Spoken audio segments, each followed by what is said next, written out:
Well, we are finally back for the ISR AIC round number 4 here at Circuit de Gilles Villeneuve in Canada, a track we have not visited since Season 1 in the Volkswagen Siroccos. That time it was Zach Swerder who won a Team EQU 1-2 ahead of his teammate Danny Diaz. We're back again. This time we've got quite a lot more horsepower, quite a lot less weight, and a lot more speed. Joining me again is race winner Zach Swerder, who won here one faithful evening in that Sirocco. What do you think, Zach? Very different compared to the Siroccos. How are the guys going to handle it? Hopefully they can be able to control the speeds that these Formula One cars have. This is probably one of the most hectic circuits on the Formula One calendar here. And of course we have DRS here with it being a real life track. And so this is going to make things interesting, especially going down the long straight, Toby, after the hairpin. And obviously they got the chicane. Of course, you got to start braking for the chicane. And if you don't get it right, you're going to hit the wall of champions, obviously, which catches a lot of even the most seasoned veterans in real life Formula One. So could be very crazy. But Evan Imre, of course, gets a crazy qualifying lap in, and he starts on the pole with Ross McClellan for V Racer. And of course, season 1 winner at this track, Zach Swerder, starting in the top 3 as well. So it's going to be very interesting to see what these guys can do going into this race. Here's have a bit of a break, but I think it's about to be time that these guys start to get their head back in the game, Toby. It is, yeah. Obviously, we are in the North of America in terms of the continent. We are in Canada for the country. Now, in terms of the 11th, you have Toby Byrne starting ahead of Colin McAllister, just about 6/10 for these guys off pole position. Doug Martinson 13th. Josh Martin will line up 14th, quite a way off his Scottish compatriot teammate. Charles McBee will line up 15th, and then it's Navarro leading the Mexicans as Danny Diaz, who finished 2nd here in the Siroccos, will only start 17th for ART Aguirre. Douglas Anderson will line up 18th. Craig McLeod Evans will line up 19th, and it's Gareth Lennon. Quite a disappointing performance in qualifying for Gareth Lennon, considering how high he is in the championship. He's been doing quite well, but speaking of in the championship, Kevin Jacobs, championship leader, starting only 21st, Zach, and then of course Chris Petterson not getting a lap in qualifying. He will start all the way at last. But here we go then. Evan Imre leads the Scottish 1-2 from pole position. Let's see what happens in Montreal as we wait for those 5 red lights to come on. A long hold for these guys. Tension building, emotions at an all-time high. These guys will feel their hearts pounding in their chest because we are back. You can hear the engines fire up. We are back for 5 red lights. And they go out now. Who gets the better start at the front? It looks like Evan Imre has got that all covered off from Ross McFarlane as we see the rest of the grid filtering through and into turn 1. That is Zach Swerder getting very aggressive on Ross McFarlane. Looking to get past the Scotsman almost immediately. He has shoved out wide. No opportunities down there. You see lots of cars getting involved. That's Jonathan Carrera. Hell of a start from him. He's up 3 positions already through turn 1. That's Toby Byrne. He's lost his front wing. Bang! A car into the back of him. Navarro, I think that was, has lost his front wing as well. There's another ART front wing going flying in the background as well. Bit of a messy start. That's Diaz. No second place repeat for him today. It's going to need a miracle to even come close to that. But a lot of carnage on the first lap. But we are well and truly back underway, and it's just as chaotic as we left.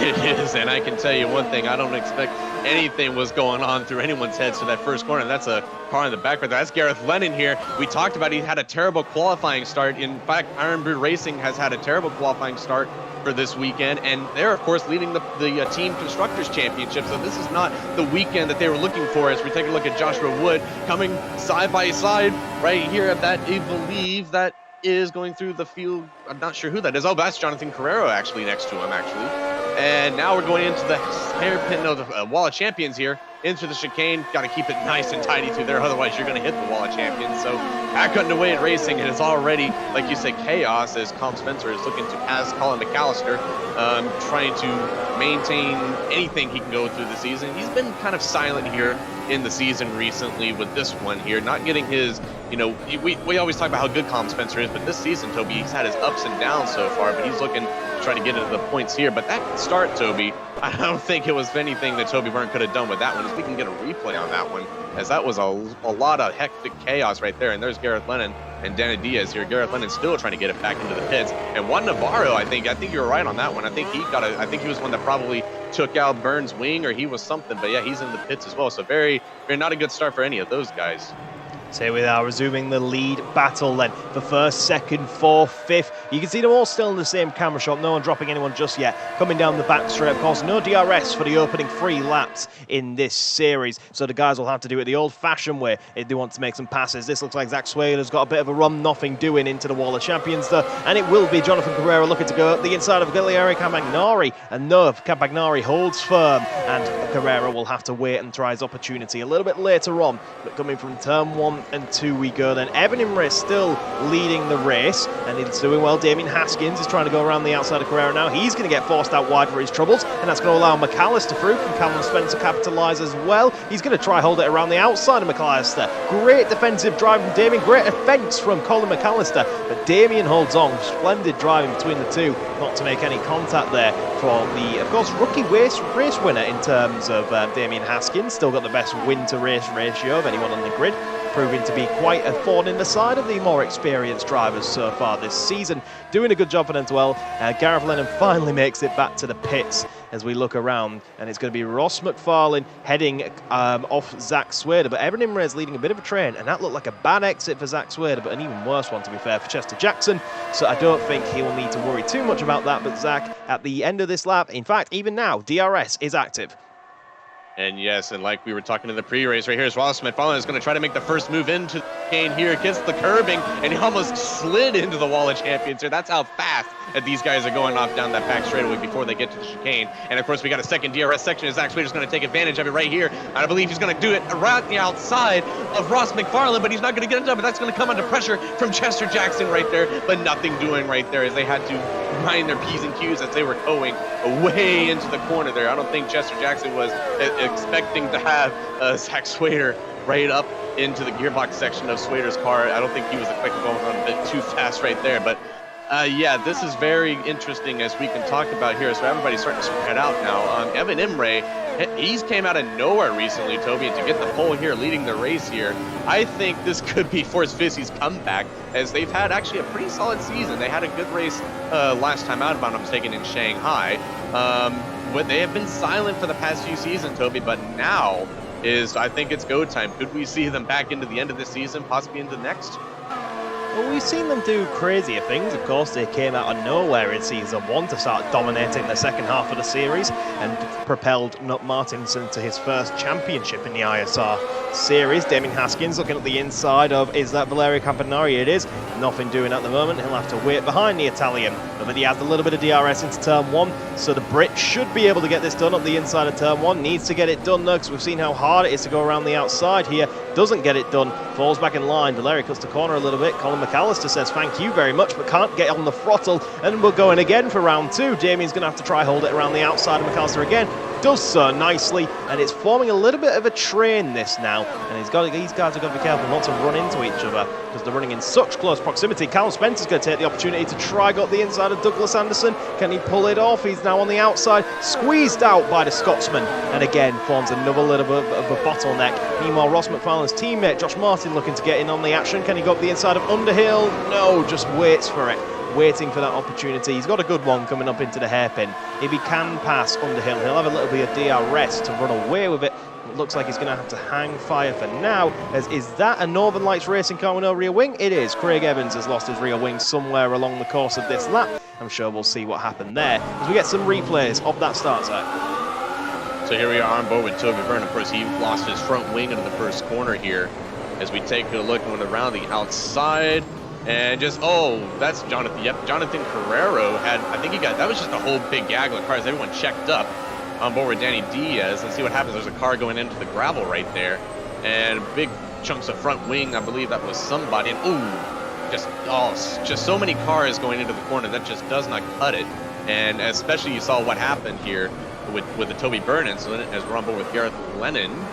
As we're going into the third corner here, and there goes one of the Force Vizzy. Of course, that was Vizzy himself going, and then Garrett just got shoved off wide, just out of nowhere. When Vizzy was trying to come back onto the track, obviously somebody reacted, or Vizzy came into him personally, And so there was just so many cars going into the corners, Toby, at once. You know the old saying, three does not go into one. Well, obviously 15 doesn't go into one in that circumstance throughout that first lap, as obviously everyone checked up. And of course that had Toby Byrne had nowhere to go with Jonathan Guerrero here. But going back into live action right now, Chester Jackson trying to get Zach Swader under pressure right there. But obviously Zach loves this racetrack, and obviously he won the first race in season 1 here. So he knows how to get it done across this track, one of his personal favorites in Formula 1. But obviously struggling a little bit to keep up with the car ahead and struggling to try to keep Chester behind. Hopefully one of you has a weird setup on the car here, as just a bit squirrely through. As you look at how hard he is trying to keep up and try to keep Chester Jackson. Just the car is so squirrely, and Chester Jackson is going to try to make the move into the hairpin section. Here we go, keep it under pressure, boys. Don't do anything stupid. But Chester Jackson making it look easy on Zach Swader as he gets the move done into third. Chester Jackson up into what I believe, if he can pull it off, maybe his first podium. So great outing. EQU seem to go well around here, Zach, and they're up into a podium position. As Ross McFarlane pits then, we have our first pit stop of the day, and Ross McFarlane is going for the undercut. Who's following him in? Is that Zach Swader or Josh Wood? I can't quite tell. It is a WSR though, and they're coming in, and it's undercut time. We'll now get to see how undercut powerful it is. They've gone from the ultra softs to the super softs there, so they're going for a bit less grip but more durability. So they'll be going to go into the end of the race on this. How powerful will that undercut be? Ross McFarlane gets on his merry little way and will begin that inroad into Evan Imre's lead. Evan Imre is going to have to respond to this, and he'll know he'll have to have a good in-lap. Meanwhile, at the back of the pack, we can see Byrne battling away with the other EQU with Navarro, looking to seize him up the inside, close the door on him, and he'll have to wait and try again into turn 1. Battling for effectively nothing at this point. No points available for 19th, 18th and 20th. Byrne still giving it everything though. Oh, and mounts the back of Navarro up into space with that one. That's going to allow Danny Diaz to get by. One white car passes another, but Byrne's still holding it on the outside. So a lot of these guys aren't battling for points. They're still battling for a bit of fun and racing hard as always. But yes, Zach, Ross McFarlane triggering an undercut. Let's see how that plays out in terms of strategy, because here comes Evan Imre into the pits. And Evan Imre, of course, leading the race, and that is Chester Jackson with behind them as well. So everyone actually coming into the pits now. Evan, you know, I believe everything Ross McFarlane did. Triggers, oh, Josh Martin got clipped a little bit right there as he was coming in. A bit late decision right there, and that was just almost chaos right there. But Ross McFarlane triggered a whole bunch of people coming in, and they saw possibly what could happen with this here. So as Evan Imre comes out of the pits, he's going to lose a couple of position. Oh, yes, he did. Ross McFarlane jumped him. And so that is going to play a big dividends right there. Good strategy from Ross McFarlane and those engineers. What a fantastic call on their part as they got the jump on Evan Imre. So what a fantastic turn of events, because now we got a whole new race to watch here, Toby. We have, and Ross McFarlane still has to pass championship leader Kevin Jacobs, who's going long into his stint. So Evan Imre needs to stay on top of this battle, but what a strategy by V-Racer, going for the undercut. Undercut very powerful here, but he's getting held up by Kevin Jacobs. Of course, Kevin Jacobs doesn't have to get out of the way. There's no reason to. It's a battle for position. If Kevin wants to go long into his stint, he can do whatever he pleases. Ross has got to figure it out for himself, but he's just not getting it. A little bit of DRS should help him, and I'd imagine Kevin's coming into the pits anyway, so he should be able to go up the inside. Evan Imre's on the outside, and Evan Imre goes all the way around the outside, turns for the inside, and gets the position back. Absolutely magnificent opportunistic take there from Evan Imre. That reminds me of something Stephen Paul did here in Season 1, albeit at a much lower speed. But Evan Imre, the man of opportunity. So Ross McFarlane takes the opportunity to undercut, and Evan Imre goes, that's fine, you waste a lap of tyres, I'll wait for you to get held up in traffic, and I'll take that position. Thank you for keeping my seat warm. Thank you very much. And away we go for the next part of the race. Can Ross McFarlane, he's got everything to do now. He's got a lap older tyres, and he's no longer got the undercut advantage. Just an honourable shout out, by the way, Zach. Speaking of Zach Swader has dropped down, but Joshua Wood has gained massively. That's actually Wood in the WSR behind Chester Jackson, believe it or not. It is indeed, and so this could be very interesting to watch and see if but don't forget, I believe he was actually the first with Ross McFarlane and all of them when he did the undercut. But my question, I don't know if we can get a replay on that pass, Toby. We'll have to wait and see. But did Evan Imre cut the corner just a little bit? It was a bit of a weird angle as Ross McFarlane is going to try to take the position back, but no. But it just looked to me, the way the camera angle is, it almost looked like, you know, Evan Imre could have cut the corner. We'll have to wait and see. But if everything checks out, that was an amazing pass as Chester Jackson is going to try to look for this pass. Nothing doing here is not enough pace and not enough room to get the jump on right there on Ross McFarlane here. But what a pass, of course, by Evan Imre, as long as it was clean. But yeah, this is a turn of events here, as all of this could lead into some crazy ending events if, of course, Ross McFarlane can catch back up into Evan Imre. We're going through the field once again here. Colin McAllister holding on for the last point with Colin Spencer behind him now, as running through the field. Of course, Danny Diaz and Toby Byrne, not the first time those two have seen each other. Of course, they had that massive battle back last season at in Alabama. And so not the first time those two have done it. But let's see here. Okay, here's the Evan Imre coming out of the pits here. And there's, of course, Kevin Jacobs coming back onto the track. And, of course, loses out to Kevin Jacobs. And then, bang, here's Ross McFarlane. Hello, mate. See you later. And so that's how that happened. Hopefully we get a replay showing the pass. Here we go. So did Evan Imre, I'm just curious, it's going to have the slipstream and DRS, the two most overpowered things you can have with these open wheel cars. And here we go, right in two wheels. That's borderline, but that looks clean to me, Toby. I don't know about you, what your take of it, but that looked clean. Two wheels were off, but I think that's as far as you can go. Anything else here, he would have had a penalty, I believe. But what an amazing, you can see Ross McFarlane. Ross McFarlane is probably going to need a new pair of trousers after that one, Toby. He probably was not expecting that move from Evan Imre.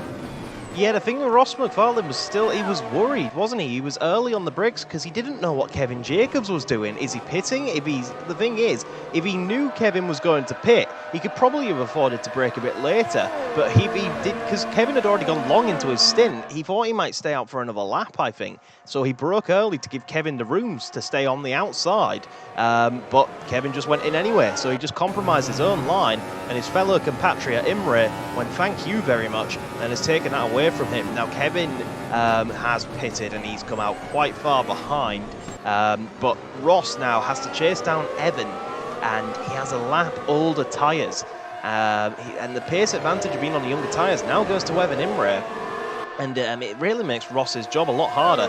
But Chester in the background trying to hold off Josh Wood as well. So you can just see how powerful the undercut has been here, because Wood has jumped his teammate. McFarlane did jump the race leader before it all went pear-shaped for him. And we'll see many other jumps in the grid as well. For example, Pettersson, I want to pop out, is in 9th place. He started the race last, and the undercut, and albeit some great driving from himself, it has to be said, has brought him up to 9th in 11 laps. So the undercut, very powerful here at Canada. V-Racer got the strategy right, I think, just found themselves in the wrong part of the track at the wrong time. Yeah, that was just a bad misjudgment call, but, you know, that's racing. You don't know what the other person's going to do. You have to worry. You do have to sometimes worry about them more than you do yourself, as Chester Jackson move right there, Ross McFarlane, but just shut the door on him right there and then, so nothing doing, as they both had DRS, but of course Joshua Wood behind him has DRS as well. But you can take a look at this, Toby. You talk about the tire situation with Ross, though. Like you said, he's on the lap older tires than, of course, Evan Imre. But it is showing that he is losing ground and coming under threat from Chester Jackson, who in 10 will come under pressure from Joshua Wood. If you take a look at Colin McAllister, going to take it on the outside of Toby Byrne, but he's going to lose traction right there, and that's going to allow Colin Spencer to try to take the last point here, and nothing doing, and just too much chaos right there. And I'm sorry, that was Christopher Pettersson, my mistake there, not Toby Byrne, as they try to do some more lollygagging in the back right there. Just a lot of cars trying to fight over for the last point. But yeah, with the lap old tires of Ross McFarlane, Toby, I don't know if do you think Chester Jackson could do this? Could he find the weak spot to Ross McFarlane and get second place, which will be, of course, the highest position he will be in the ISR? We'll just have to wait and see for these final few laps if Ross McFarlane can hold on with those lap older tires. But so far, this is Evan Imre's race to lose at this point. Yeah, definitely is. Evan's really looking like he's got it under control. In terms of Chester versus Ross, Ross is just hanging in there in DRS range. I think if he loses that DRS, if he falls out of the 1 second buffer to Evan, then he's really going to be under pressure. But let's not count out Josh. Look how close he's managing to stay to these guys, although he gets on the throttle a bit early through there. Skids out a little bit, but still looking like he can try hunt these guys down. He's there if anything goes wrong at the very least. But of course, he's on the lap older tyres. He's in a similar situation to Ross because he did that undercut as well, and it has to be said it's benefited him massively.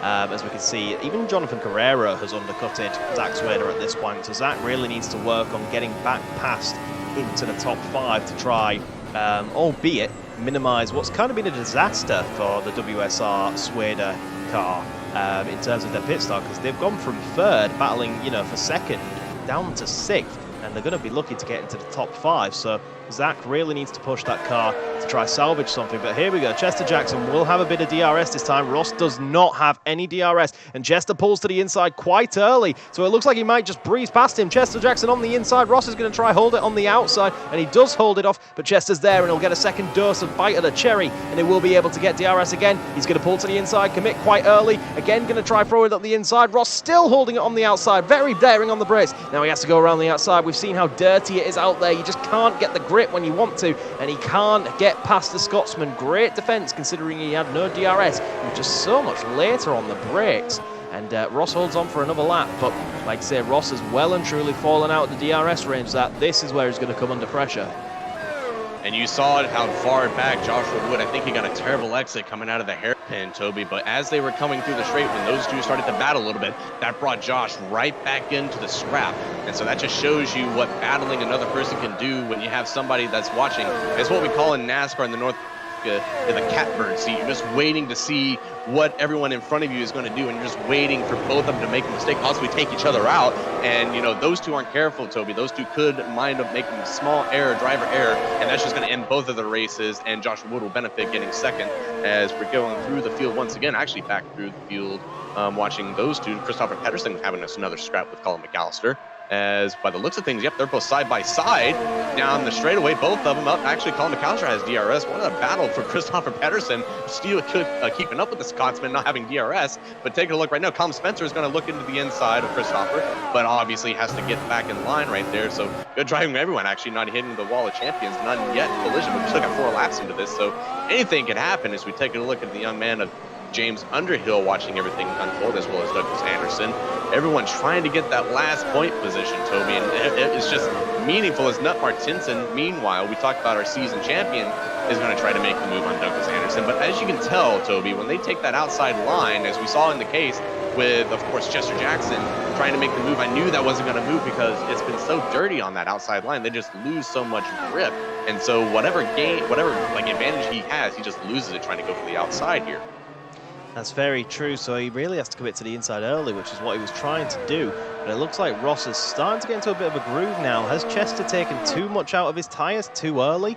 And he now has to nurse them to the finish. He looks like he gave it his all. Nut Martinson looking to get past Douglas Anderson on the inside of the hairpin. Those two are going to have a bit of a drag race, aren't they, down the back straight? If I'm right, they might both have DRS here from the car ahead. So it's really going to be a drag race. They do both have DRS. So who's going to be the winner? Of course, Douglas does look like he has a bit of slipstream from Underhill to help him roll him along. Meanwhile, Carl Spencer's still trying to get the final spot. Oh, Nut Martinson's lost out to Kevin Jacobs in that. How has Kevin done that? He's just gone clean around the outside of Nut. What an opportunistic take from the championship leader. Callum Spencer is still trying to pass at Pettersson. He did a massive undercut. Oh, look at that slide. Pettersson's tyres are crying, enough. I can't take this anymore. Underhill's going to try and get past Spencer, who's going to hold it on the outside. Create a bit of a bottleneck for him. Can't get past, but that's given Pettersson a little bit of breathing room. And it looks like Pettersson's in trouble in a similar way to what we thought McFarlane was. But it looks like McFarlane's pretty much got it all under wraps at the moment. Yeah, he's well gone. Looks like Chester Jackson has really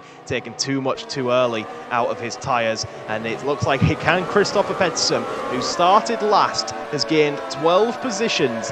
Can he hold on for 2 more laps on dead tyres with no DRS, with a hungry Welshman and the rest behind him? This is Jonathan Carrera going on Joshua Wood. Where has this pace come from the JSR? Up the inside to spoil the WSR's day? No, because Josh says, no thank you, you're not getting past me that easy. That's actually going to bring his teammate Zach Swader back into play, and they're going to be going into turn 1 side by side. Jonathan needs to commit early, but he just can't get on the brakes, and he's always trying to go around the outside. Is that going to allow his teammate to come in and say, how do you do? And you can just see, oh, Zach Swader actually got a pretty decent launch. He might be able to hold this up the inside. Jonathan Guerrero going to swoop around the outside. Contact between the two. Zach's into the wall. Big contact.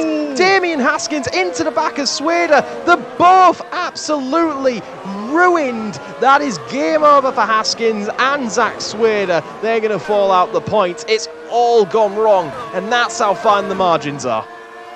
That was just a very crazy commitment, I think, on Zach Swader's part, because he tried to go for it, and obviously, in my opinion, Carrero had the better run. He had the inside line, and Zach just tried to push it too much, and that obviously has ruined Damian Haskins' race as well, as he is just falling back, of course, like he's got 10,000 pounds worth of cement concrete in the back of that Formula One car, so that just shows you what this, like you said, the small error margin is around here, as everyone's flying around Damian Haskins as well, so everyone gets a free position from those two coming together here. It was very interesting to watch, though, but obviously not inside from their point of views. But as we take a look through the very nice helicopter shot right there, as everyone, I believe, is coming in to piss those two guys. Ooh. And more contact as Christopher Pedersen, and of course, Colin Spencer trying to go for the final, trying to battle for the final point, but here comes James Underhill out of nowhere. He's going to catapult it to 10th place. Can he hold on? He's on the outside line, though. We've seen how dirty it is right there.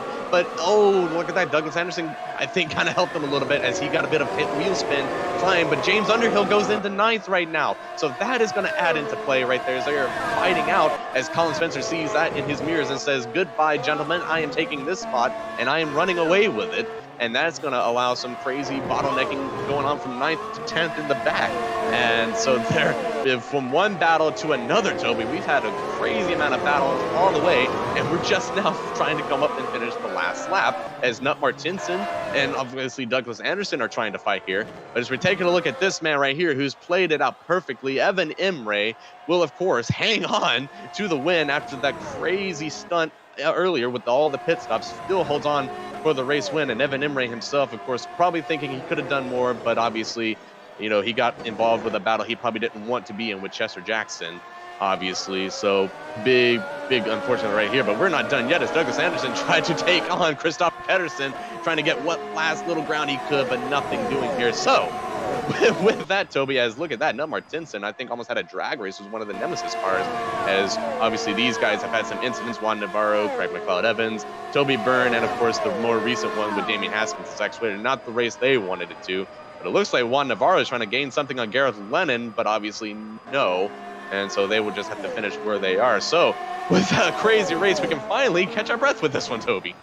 What a crazy end to a crazy race. Welcome back, Montreal. What a return spectacle it has given us. Certainly hasn't disappointed. And that just shows how fine the margins are, that Zach Swader and Damian Haskins lose it all on the penultimate lap. Damian was minding his own race. He'd been in no man's land the entire time, and it all goes wrong, getting caught in someone else's accident. Insane. Evan Imre takes a well-deserved win then ahead of his compatriot, Ross McFarlane, who scores V-Racers best finish in the ISR AIC, so congratulations to the V-Racer team. Chester Jackson will take a podium, believe it's his first, so again, congratulations to EQU. We said at the start of the race, they go well around here. Team EQU will be happy to see Montreal back on the calendar. Wood will pick up a very nice fourth, considering he was nowhere near his teammate in qualifying. He'll take that. Jonathan Guerrero moves up into 5th place, starting in 10th. A good day for the JSR car. Then it's Valeria Campagnari and Colin McAllister.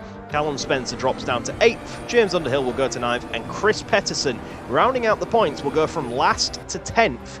Pretty good effort for the man who did a massive undercut, kept out of trouble. And it just shows if you keep your nose clean, Zach, amazing things can happen. It does, as rounding out here for our non-points finishers, Douglas Anderson, Kevin Jacobs, Nut Martinson, and Josh Martin. Charles McBee and Craig McLeod-Evans, who might be our first undergoing through all the people that got involved in incidents, as Damian Haskins, of course, with that penultimate lap incident with Zach Swader puts him all the way down to 17th, Toby. So that obviously shows how far they fell back, as they were up in the top 5 with Gareth Lennon, Juan Navarro, and of course Toby Byrne getting involved in that first lap incident right there, shot him down to 20th. And of course, I believe Zach Swader will be 21st or 22nd respectively after that incident with, of course, Damian Haskins and Jonathan Carrero. Now, going into, if we can get this thing to flip here later on, but looking at the constructors' points, Ironbird Racing were leading. Gareth Lennon, as you can tell, finished 18th, Toby. But Colin McAllister did finish in the points right here, and as we look at the final two, Zach Swader finishes last of that, so there you go, there's final 2 racing positions there. But with Colin McAllister only being the first one for Ironbird Racing, you know, that could be a big shakeup, I think, in the team standings. And once we get a good look at everything here, and here we go now. So this is the driver standings. Of course, Kevin Jacobs still holds on to the lead, but he's only down to 15 points with Colin McAllister, who now is tied with Evan Imre's race win today. Will put him tied for second with Colin McAllister. And of course, with Zach Swader falling out of the points and gaining nothing in today, will be 22 points behind them, losing a point to Evan Imre. But look at that. Evan Imre actually gained up, now that we're looking at it, jumps in 7 positions. But on the other end of the spectrum, Ross McFarlane with his fantastic performance jumps 9 positions, Toby. So finally, people are starting to get up into the pace where everyone wants to. And of course, Chester Jackson gains 4 positions right there. So here we go. The team standings right here, with Gareth Lennon not falling into the points and Colin McAllister being the only person to score points here. They are just now only 8 points ahead of Nemesis Online Racing, who, you know, in turn, obviously these top 3 non-position game, the only major move to this weekend, of course, WSR losing to Force Vizzy down to 4th, and JSR moving up to 5th. And of course, TBD and BRC with their issues today, with Christopher Pedersen only scoring a single point for TBD. They lose out a little bit right there. With TQU finally getting up into the points, they are now move up to V Racer. So big shakeup into the team standings, Toby. And of course, you know, we're still not halfway yet, but now it's starting to be crunch time. If you're Iron Bear Racing and Nemesis Online Racing League, you know, those two kind of have been battles all season long. You know, could this be the turn of events that Nemesis Online Racing League wanted with Iron Bear Racing? Well, things are beginning to gain traction. So we will have to see how the teams will handle the remaining 8 races and a crazy race from Canada. If that's anything to go by, we're in for a few more crazy ones, especially next time out. I'm very much looking forward to seeing where we go, what happens, and just how crazy it can be. But yeah, definitely been a brilliant return to form from Montreal. It's been great to see it back. Last time we saw it, we were seeing top speeds of around maybe 130 miles an hour if we're lucky, well into the 200s this time. So it's been quite a shake-up for these guys, and I'm sure they'll, it took some getting used to, but yeah, it really gave us a good race, and I'm looking forward to seeing what is next time. But until next time, we will get ready, and we will see you then. So thank you so much for joining us again, and take it easy. We hope you enjoy. See you next time.